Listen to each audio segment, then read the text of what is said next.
able to stay here. Rome's medical school has never seen anything quite like it. Professor Severino Antinori said hundreds of couples have already agreed to take part in his experiment. These two scientists claim they're about to do something that many believe is both dangerous and wrong. The genie is out of a bottle. Something so extraordinary that it could alter the very evolution of our species. We don't need any permissions from anybody. They say that next month, in a secret laboratory, they will try to clone a human being. Please be careful. But in the last few months, new research has revealed hidden dangers so terrifying that most scientists now believe human cloning would be disastrous. So is science really ready to clone a human? People have an extraordinary emotional reaction to cloning because it conjures up all sorts of images. Duplication, the images from science fiction of factory reproduction, and it really makes them face the notion that our technology is going to allow us to intervene even in the most intimate processes of our lives. So this is really big stuff. Whatever its opponents say, there are people who will try the new technology.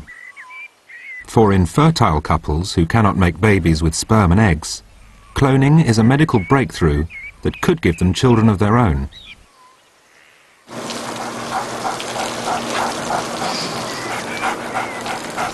Desiree and Matthew are willing to take the first steps into this brave new world.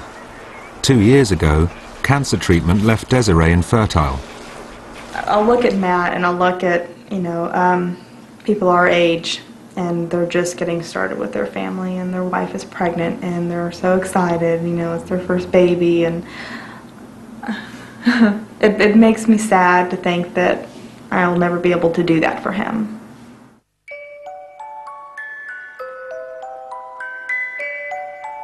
In desperation, they tried to adopt a child. But at the last moment, the arrangement fell through. Anxious for another solution, Desiree began searching the internet. There she found what she had thought impossible, an extraordinary new way to have a child genetically their own. This was cloning. Last summer, Dr. Panos Zavos came to Oxford to put the case for cloning to some of the biggest names in British science. Good evening everyone, and welcome to Oxford Union Debates. Everybody that comes to see us as infertility specialists wants a child yesterday if at all possible, and the second thing is they want a healthy child. Therefore, Dr. Zavos is not a cloning expert, but at his fertility clinic in Kentucky, he already makes a living from making babies. And at $50,000 a try, cloning will be a lucrative business. Therefore, everybody needs to understand that we are responsible individuals, understanding the needs of people that are not here tonight. Infertility patients don't rise like everybody else that rises here and wants to make a point. It's a silent disease, and therefore we need to address that. Madam President, ladies and gentlemen. But many scientists are not impressed. Unethical. What you are doing is incredibly disreputable. What you are doing is utterly appalling. Do you know, I don't mind if you clone a human being, actually, because I think you would get the full force of the law when inevitably you produce an abnormal child, and the parent or the child will sue you through the court, and God help you when that happens and you deserve the full force of the law, whether it be in the United States or in Italy.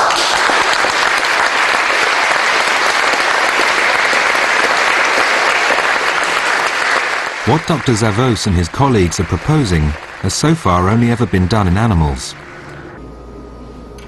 And away from the hype about cloned babies, mainstream scientists do also see good reason for cloning from human cells. They're hoping to treat incurable conditions like Parkinson's or heart disease by growing new brain or heart cells cloned from the patient.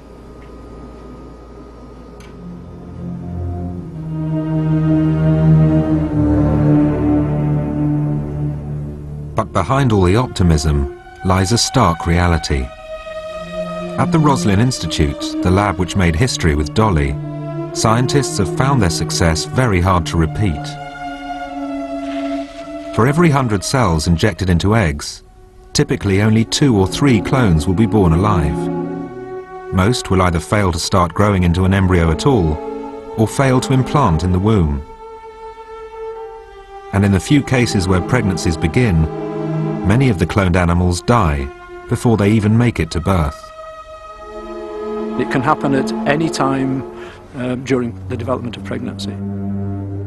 Sometimes my colleagues would see the placenta going wrong. Sometimes things would look perfectly normal. You'd be expecting a live birth within a few days, and the lamb would die, the fetus would die because of some abnormality that you couldn't detect by ultrasound. Around the world, some clones were dying of bizarre, inexplicable conditions. In cloned animals of all the different species, there have been an enormous variety of different abnormalities. In the kidneys, the livers, the hearts, the blood vessels, the skin, the musculature of the body wall. Heart defects, limb abnormalities and facial abnormalities. Have been born with their insides on the outside. We know that they have immunological problems, they have pulmonary problems, they have cardiac problems. Within hours of birth they tend to die. The musculature of the body wall, the brain, the face.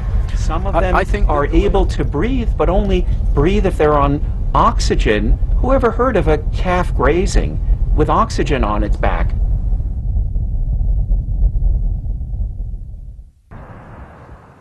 It's not possible to pick up these abnormalities by ultrasound and carry out an... For the Roslin Institute's science director, Harry Griffin, the fate of clones like these should sound a warning to anyone who wants to clone a human. ...told us that this animal was suffering from a major cardiovascular problem that was untreatable. We put this animal down because we didn't want it to suffer any longer. Now, if any of you are tempted with the idea of cloning a human being, and I would ask Dr. Zavos this question, given that sort of defect, what would he do with it? All those experiments that are done in animals today are obviously done on a hit-and-miss type basis. But Dr. Zavos insists that long experience of making human babies makes him a safer pair of hands. Dr. Zavos has been producing children for the last 25 years, and not one single baby, a normal baby, was born ever, and we don't intend to have one single child ever be born from such an effort, ever. Lambs are lambs, humans are humans. Dr. Griffin has to realize what the difference is, and that's what the difference is.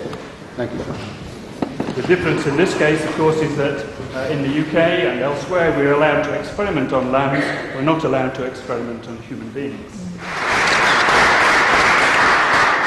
And the point that I'm trying to get... Dr. Zavos may be confident, but the more the scientists examined different organs from dead clones, the worse the picture became.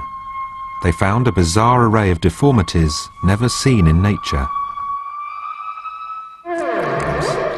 A normal lamb's liver is mostly made up of healthy liver cells, seen here in pink.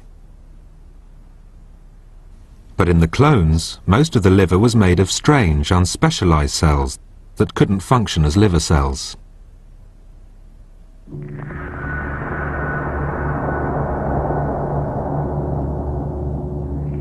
The implications for human cloning were terrifying. If a human baby born with these kinds of defects were to survive at all, many scientists now believe it would suffer devastating illnesses unknown to medicine.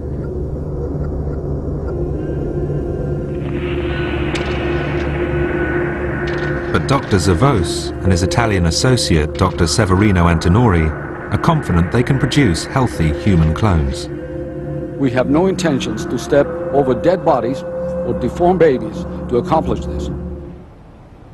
The reason why I condemn you is for the same reason that virtually all responsible real scientists who publish real information condemns what you are doing and criticizes what you're doing. For now, mainstream science, politicians and public opinion believe that cloning humans would be courting disaster. The reason why you should not be cloning is because it's dangerous, because it's unnecessary, and because actually it is damaging our respect for human life and the dignity of human beings, and you should be ashamed of what you are doing.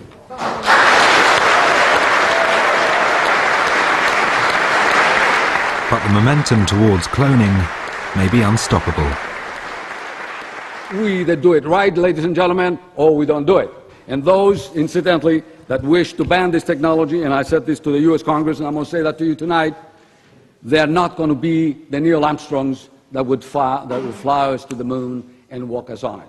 Therefore, we need to be courageous, we need to move forward, and we need to develop this technology in a safe, responsible fashion, and I think it's the right thing to do, and we intend to do that. Thank you, Madam.